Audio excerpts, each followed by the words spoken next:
ジ絶対ぶっすぎる。密かに思いを寄せていた大鳥さんは、ありがとう。大鳥くん。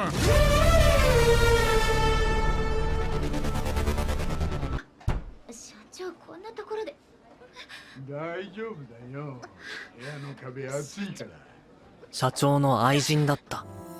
Zom 100 Bucket List of the Dead. Welcome back to aniquickrecaps. Like and subscribe so you can get 100 girlfriends. The story begins in the ruined place that was once a city. A man can be seen running away from everything, looking for somewhere to go safely. Fires and explosions happening everywhere, people falling down buildings, and people getting eaten by zombies. This is no ordinary weak zombie. They are fast. The moment they sensed the man running, they went immediately after him. Not just a single zombie, but a whole mass of them. I guess it's the whole zombie of the whole city. But this was just a movie that our MC, Akira Tendo, was watching while slurping off his noodles inside his dirty, small depression room. He envies the man in the movie because all he does is get depressed and work. Judging by the dark circles in his eyes, he's regretting his existence. He looked at the time on his cell phone, seeing that it was already 3 a.m. and he needed to work early as usual. He doesn't want to go and wishes that he would wake up in a different reality. Like all of us, really. Our MC wasn't like this 3 years ago. He entered the production company as a rookie, and with a great smile and enthusiasm from his co-workers. It was MC's dream job to be part of a production company, and he was once full of hopes, dreams, and dedication to doing great in his work. After he was introduced, the CEO brought him to his new work desk and introduced him to the department chief, Kosudi. On that same day, MC met his love interest, Saori Otori. The moment he looked at her, he felt cherry blossoms around them. Indeed, love at first sight. But he acted cool in front of his senior, but he knew he liked her more than a co-worker. Later that night, MC and his seniors went to a bar to celebrate his new arrival at the company. They shared drinks and dinner together, trying to get along and getting to know each other. Otari also looked cutely at him, making our MC blush. That's why he dedicated himself to working hard to make a good impression on her. About time, they finished their food and drinks. You may think it's time to go home like a normal gathering, but as working in their company, all MC's seniors seem to switch into robots, taking out their IDs and returning to the company building for an all-nighter. At this point, it's understandable why he doesn't want to live anymore and stop working. He didn't expect an all-nighter on his first day, thinking it wasn't normal, but the seniors around him work like it's daytime. He ends up sleeping in the office until daybreak, and the day after that, they still spent their day and night working their crap out. Ultimately, MC returned home 2 days later, like most karoshi men in Japan. Within those few days, he was slapped with the reality of how harsh a slap on what exploitative corporations have. A day after that, MC told himself that he didn't want to work for the first time ever since, but he forced himself not to give up, and with the ounce of motivation as a jock in college, he motivated himself to work again from a different perspective. He went to work enthusiastically, opposite from the others. His senior workmates said that their company offers vacation, mental, and medical days off, but no one really uses them, says his dark eye bags. When I say MC changes his perspective on work, that includes altering how co-workers encourage each other. In a way, they count their unpaid overtime hours, competing on who gets past 200 hours. He also considers his workmate health conscious because they're waiting for their piss to turn blood and their ulcer ruin from every energy drink they take. It didn't stop there. That includes him considering their department chief as someone passionate about mentoring employees, which moved them to tears. Clearly, it wasn't what it said it was. Time skips to MC's second year in the company. He's slowly turning into someone like his senior, lacking a shower. When he thought of indulging himself in water, the department chief told him that Takashi, his workmate, couldn't make it, so the task was given to MC. Another all-nighter. Miserable, he can't wait for a missile to drop on his head. But this thought was interrupted by Otori, the love of his life. She offered MC lunch since she noticed him not eating, so she took the initiative. It was Otori that kept him sane, except she was the CEO's mistress, and the fact that they dare to do it in the office is disgusting and breaks him. That's the last straw. That night, he questioned why he still kept on working in that stuffed-up company when it was the reason it made him look like a zombie in real life. On the way home, he spent his last brain cell gaslighting himself that their company wasn't as worse as the other, and that's enough to stay. It's a coping mechanism, don't blame me. His third year in the company went by fast, and nothing improved or changed. His mental health was down at the core at that point, and no matter how much he distracts himself, he just don't want to keep living anymore, so he can't go to work. But what seems to be a hell-bound loop would finally come into a big change. Morning came in a blink of an eye, and his motivation and energy were as little as my brother's hair. Given his small motivation and will to live, he still managed to drag himself out of the apartment and went to work. A debut for this blood. He saw a ticket by his door. Apparently, he forgot to pay for his bike space rental, so he went to the building manager's office to pay it off. But something seems different. No one was responding, and he noticed someone getting eaten. Not in that way. It was a zombie, and the moment it sensed MC, it chased him away. The chaos around him made him conclude that he no longer had to work. That fact alone was enough for his smile to grow back on his face again, that he was happily escaping from his death. This was what Gen Z people asked for after the pandemic. What was once his monochromatic world has now gained color with people's blood, looking like paint. He didn't even notice how blue the sky was and how red his blood was if he wasn't getting chased down by a mass of zombies. Our MC is becoming a bit of a sadistic person, smiling through the chaos. After escaping from the zombies, he took his time to gather his breath and let the feeling of freedom sink in. He was thinking of spending his day with what he enjoyed the most, like traveling or binge-watching many movies. But the thought of Otori came to mind, and he wished she was safe somewhere around the city. Since he got all the time, he jerks up on the floor and sets his goal for today: confess his feelings to his crush. 50-50 chance she's already bitten though, but he's willing to take the risk and would rather get eaten by zombies than regret not sharing his feelings. So he rushes his bike toward Otori's apartment. People around Japan are experiencing this sudden epidemic of zombies, but here's our MC, being a hopeless lover boy. The sun set and MC finally stand in front of Otori's apartment door. Though he may look so confident earlier, his legs are actually shaking. Not from the bike, but his nervousness. Later he composed himself and rang the doorbell, but nobody responded. The door was also open when he saw the CEO, undressed and bloated, full of colorful blood, and a zombie. MC wasn't surprised to see him there. Instead of being a coward, he bravely stood as he spoke his unspoken complaint over his 3 years in the company, especially how the workers are suffering and working overtime while the CEO and higher ranks do nothing but sit in their chairs being a glutton. MC took his tie and was ready to tackle his boss. I bet he waited years for it to happen. With his long-gone skill in rugby football, he pushed the CEO out of the building window and fell hard on the pavement. When he turned around, he saw his beloved Otori in green blood, slowly turning into one of the vicious zombies. He was too late, and there was no way he could save his crush. But despite that, he stood up with a broken heart and confessed his true feelings to zombie Otori. Otori heard everything, but she had no brain left to understand his words, so she attacked him. MC didn't fight against her but dodged her attack and left as a farewell to his first true love. Do tell me that was a beautiful exchange of love. It was MC's first night in this chaotic world, and it's not certain what his next strategy will be. But first, he stops by an abandoned convenience store to drink after running and biking his way out of survival. Despite being in a chaotic world, he was still thankful that he didn't have to force himself to go to work. He also knows that death is uncertain and he doesn't have enough time to do everything he wants. But with a new sense of confidence, he stood up and went to the convenience store to pick up a notebook and a pen to list 100 things to do before becoming a zombie. Hence the title, folks. Never have I thought this manga would ever get animated, and damn, they really made it into a top-tier quality one. This just may be the best zombie anime of the whole century, but of course, High School of the Dead will always be at my first favorite spot. As MC sleeps, the moody face of their department chief flashes in his mind with his words echoing, "You woke up with a 100-degree fever. Walk it off."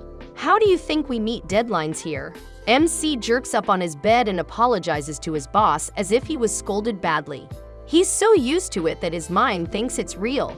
Seeing the sun ray on his curtain made him realize it was already morning, but instead of sulking, he realized that he had no point in going to work or getting up that early because he now lived in an apocalypse. You want that too, don't you? With great enthusiasm, he went out on his balcony and greeted the hungry mobs outside.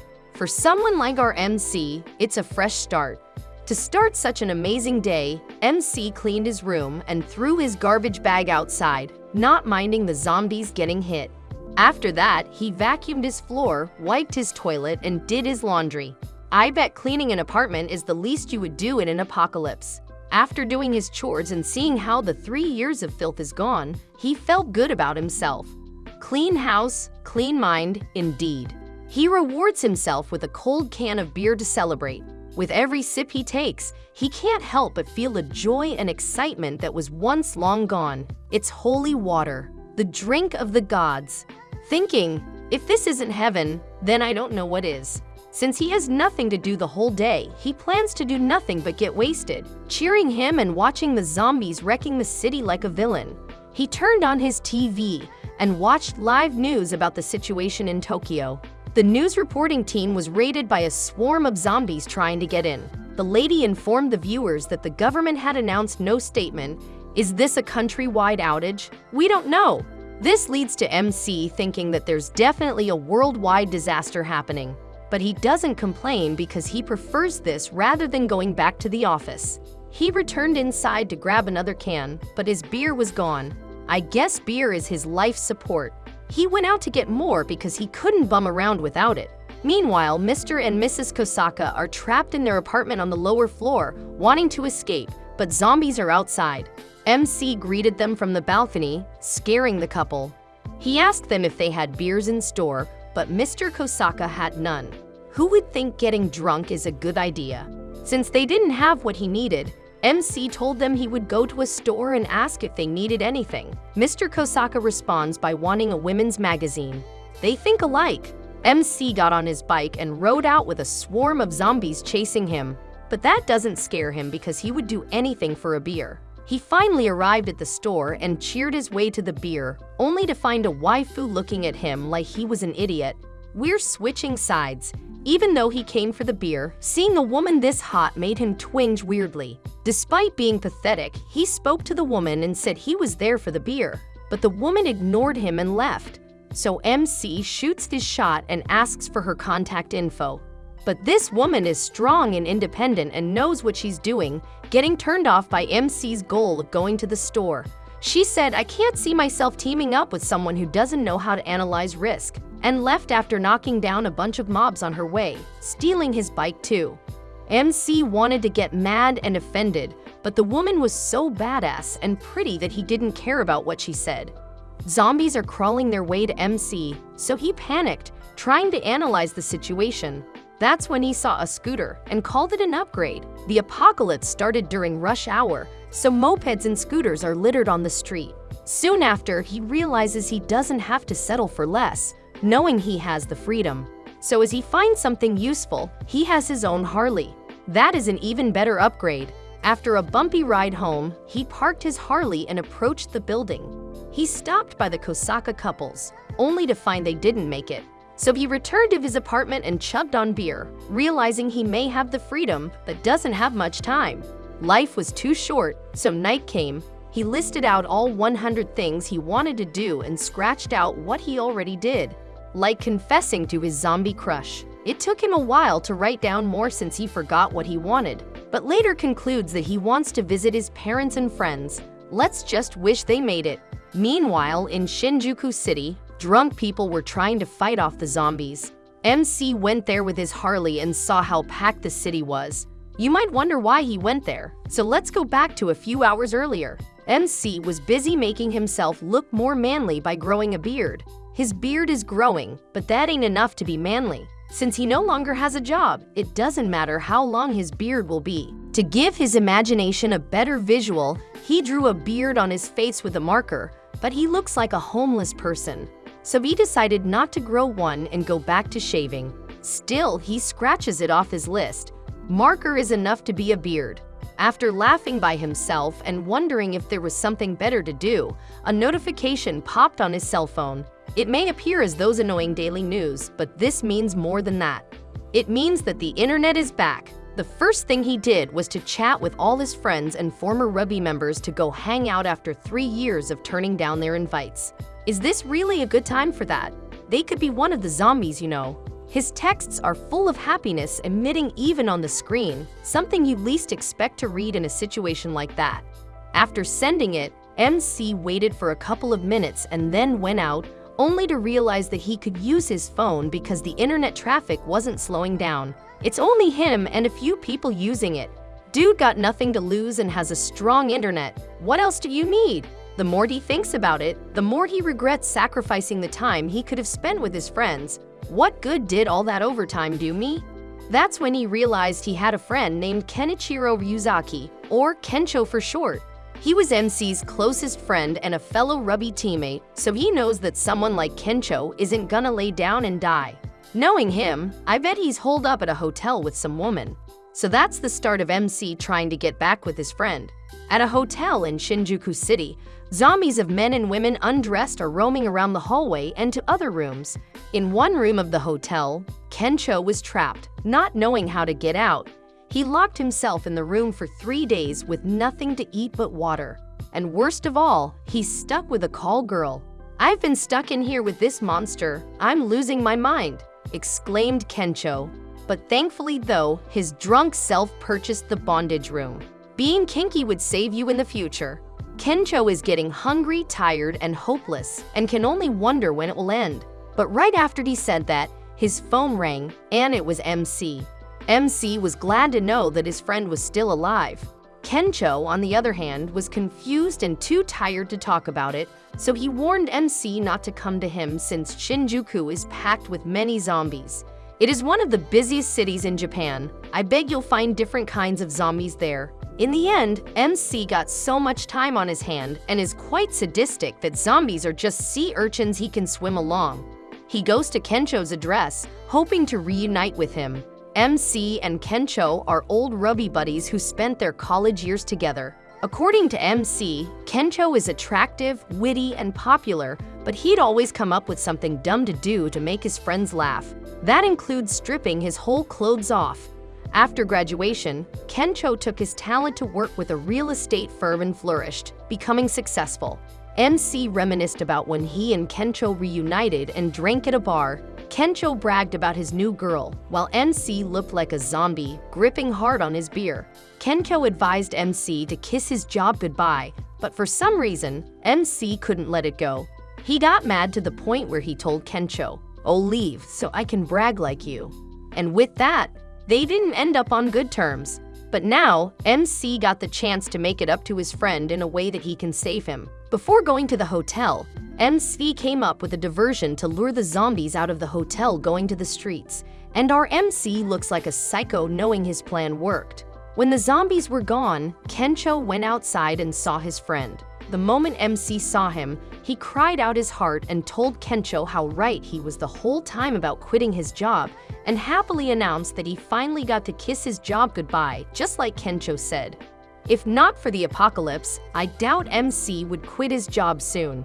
Kencho's reaction wasn't something he expected, and he could only watch him dumbfounded. "You came all this way just to apologize." Before MC and Kencho could go with the emotional talk, the zombies came back sooner than they expected. So they went up, with MC leading the way. The zombies are catching up and they're doing their best to trap them inside by closing the door and blocking it with exhaust fans. Blocking the door isn't effective, and the zombies will get out soon. The only way to save themselves is to jump to the other building. Kencho was hesitant, thinking it was impossible to make it. Except MC didn't even think twice and did the leap of faith. Fortunately, he made it despite the bleeding. But he made it. That's all that matters. Kencho was impressed that MC made it. "You've got balls of steel, man." But as he looks down, jumping is impossible for him. Before things are too late, he thanks MC for trying to save him and confesses a secret nobody knows. He told MC that the job he used to brag about was actually what he hated. Kencho didn't like the lie he kept telling people just to sign the contract and the gorgeous models he used to date. For MC, his job is something better than his, but it doesn't make a difference since Kencho doesn't enjoy it. I just wanted to feel less empty, so I talked big and laughed. Kencho apologized to MC for their previous conversation and confessed that his dream was to be a stand-up comic. MC wasn't against it. Instead, he encourages Kencho to quit his job and follow his dream. MC's really got that speech skill. Trusting his friend, Kencho jumped into the other building and was funny about it, so MC almost died laughing. The two friends bond in a campfire above a building as the moon rises. They were catching up with their business lives and how thankful they were that they quit. With that, they laughed and bonded together after years of not seeing. One bucket list is complete. Previously, at 6 o'clock in the morning, the woman that our MC met last day in the store is now awake doing her exercise, specifically a morning run on her treadmill. Right, it is health over anything. She's definitely not losing her track, huh? Now let's give her a proper introduction. Shikusa Mikazuki is a girl with great physique, short-length hair, and a cool aura. One of the reasons why the MC got attracted to her at first sight. Meanwhile, with sweat all over his body, she already did a 10-kilometer run in just 1.2 minutes and decided to end it. Conversely, it can be seen in her stock of various vitamin capsules. Oh, this is unexpectedly expected. In fact, she has an entire pack of iron, protein, vitamin B, and even a multivitamin. Phew, I'm certain she'll definitely survive this apocalypse. Now, Shikusa is in front of her computer. Contacting the L, a main office reported that the situation is looking critical. Simultaneously, with excitement overflowing in her body, she's making a list of things that must be prevented to avoid becoming a zombie. And yes, Shikusa having a healthy lifestyle indicates on the 5th list regular exercise. Commendable, be healthy even though the world has a zombie apocalypse. Moreover, on its 6th list, you won't be surprised. It is to minimize sugar intake. Yeah, we're not surprised. Sugar-kun, you're banned here. Subsequently, while listening to a zombie film, Shikusa is now thinking in her seat that she has heard that there are both fast and slow zombies. She even commended the film for having valuable information. Everyone, before the apocalypse happens, watch some films like this. It's better to be prepared. But regardless of that information, it's not enough for Shikusa, uttering that she needed raw data to gather certain supplies. Considering all this, she stands up in her seat, faces the map of the place on the wall, and searches for the area with the least risk in their neighborhood.